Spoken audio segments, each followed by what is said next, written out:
ಖಾರ ಬುಂದಿ ಮಾಡೋದನ್ನ ತೋರಿಸ್ತಾ ಇದ್ದೀನಿ. ತುಂಬ ಈಸಿಯಾಗಿ ಫಾಸ್ಟಾಗಿ ಮನೇಲೇ ಹೇಗೆ ಮಾಡ್ಬೋದು ಅಂತ ತೋರಿಸ್ತೀನಿ. ಚಿಕ್ಕವರಿಂದ ದೊಡ್ಡವರವರೆಗೂ ಎಲ್ಲರಿಗೂ ಇಷ್ಟ ಆಗುತ್ತೆ. ನೀವು ಟ್ರೈ ಮಾಡಲೇಬೇಕು.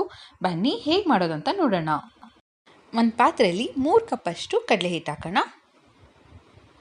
3 ಕಪ್ ಕಡಲೆ ಹಿಟ್ಟಿಗೆ 1 ಕಪ್ಪು ಅಕ್ಕಿ ಹಿಟ್ಟು, 1/2 ಟೀ ಸ್ಪೂನ್ ಉಪ್ಪು.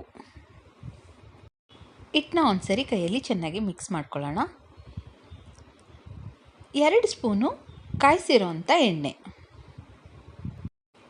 ಎಣ್ಣೆನ ಒಂದ್ಸರಿ ಮಿಕ್ಸ್ ಮಾಡಿಕೊಂಡು ನೀರು ಹಾಕ್ಕೊಂಡು ಸ್ವಲ್ಪನೇ ಹಿಟ್ಟನ್ನ ಚೆನ್ನಾಗಿ ಕಲಿಸ್ಕೊಬೇಕು. ಎಲ್ಲೂ ಗಂಟು ಬರಬಾರ್ದು. ತೆಳ್ಳಗೆ ಕಲಿಸ್ಕೊಬೇಕು ಹಿಟ್ಟು. ದೋಸೆ ಹಿಟ್ಟು ಯಾವ ಹದದಲ್ಲಿರುತ್ತೆ ಅದೇ ಹದದಲ್ಲಿ ಕಲಿಸ್ಕೊಬೇಕು. ಒಂದು ಬಾಣಲಿಯಲ್ಲಿ ಎಣ್ಣೆ ಇಟ್ಕೊಂಡಿದ್ದೀನಿ. ಎಣ್ಣೆ ಬಿಸಿ ಆಗಿದೆ.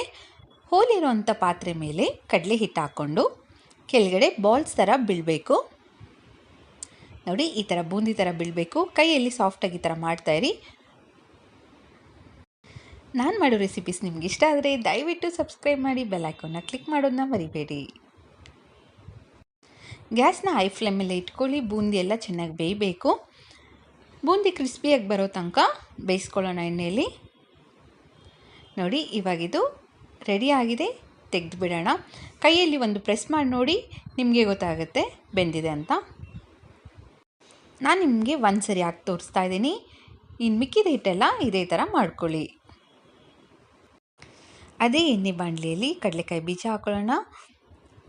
100 ಗ್ರಾಮಷ್ಟು ಕಡಲೆಕಾಯಿ ತೊಗೊಂಡಿದ್ದೀನಿ. ಇದನ್ನ ಕೆಂಪಗಾಗೋ ತನಕ ಹುರ್ಕೊಳ್ಳೋಣ. ಮತ್ತು 100 ಗ್ರಾಮಷ್ಟು ಗೋಡಂಬಿ ತೊಗೊಂಡಿದ್ದೀನಿ. ಅದನ್ನು ಕೂಡ ಕೆಂಪಗಾಗೋ ತನಕ ಹುರ್ಕೊಳ್ಳೋಣ. ಸ್ವಲ್ಪ ಕರಿಬೇವು ಸೊಪ್ಪು ಹಾಕಿ ಎಣ್ಣೆಲಿ ಕರ್ಕೊಳ್ಳೋಣ. ನೀವು ಬೇಕಾದರೆ ಒಣಮೆಣಸಿನ್ಕಾಯಿ, ಒಣಕೊಬ್ಬರಿ ಕೂಡ ಹಾಕೊಬೋದು. ಇದನ್ನು ತೆಗೆದು ಬಿಡೋಣ. ಇವಾಗ ಬೂಂದಿಯಲ್ಲಿ ಎಣ್ಣೆಲಿ ಕರೆದಿರೋ ಅಂಥ ಕರಿಬೇವು ಸೊಪ್ಪು ಹಾಕೋಣ. 1/2 ಟೀ ಸ್ಪೂನ್ ಅರಿಶಿನ, ರುಚಿಗೆ ಎಷ್ಟು ಬೇಕೋ ಅಷ್ಟು ಉಪ್ಪು, 2 ಸ್ಪೂನ್ ಅಚ್ಚ ಖಾರದ ಪುಡಿ, 1 ಸ್ಪೂನ್ ಜೀರಿಗೆ ಪುಡಿ, ಎಣ್ಣೆಲಿ ಕರೆದಿರೋ ಅಂಥ ಗೋಡಂಬಿ, ಕಡಲೆಕಾಯಿ ಬೀಜ, ಉಪ್ಪು ಖಾರ ಎಲ್ಲ ಬೂಂದಿ ಗಿಡಿಯೋ ತನಕ ಚೆನ್ನಾಗಿ ಕೈಯಲ್ಲೇ ಮಿಕ್ಸ್ ಮಾಡೋಣ. ಇವಾಗ ಬೂಂದಿ ರೆಡಿಯಾಗಿದೆ. ಖಾರ ಬೂಂದಿ ರೆಡಿಯಾಗಿದೆ. ನೀವೇ ನೋಡಿದ್ದೀರಾ ಮಾಡೋದು ಎಷ್ಟು ಈಸಿ ಅಂತ. ಖಂಡಿತವಾಗ್ಲೂ ನೀವು ಟ್ರೈ ಮಾಡಲೇಬೇಕು. ನಿಮ್ಮೆಲ್ಲರಿಗೂ ಇಷ್ಟ ಆದರೆ ಲೈಕ್ ಮಾಡಿ, ವಿಡಿಯೋ ಹೇಗಿದೆ ಅಂತೇಳಿ ಕಮೆಂಟ್ ಮಾಡಿ. ಹಾಗೆ ವಿಡಿಯೋನ ನಿಮ್ಮ ಫ್ರೆಂಡ್ಸ್ ಎಲ್ಲರಿಗೂ ಶೇರ್ ಮಾಡಿ. Thank you.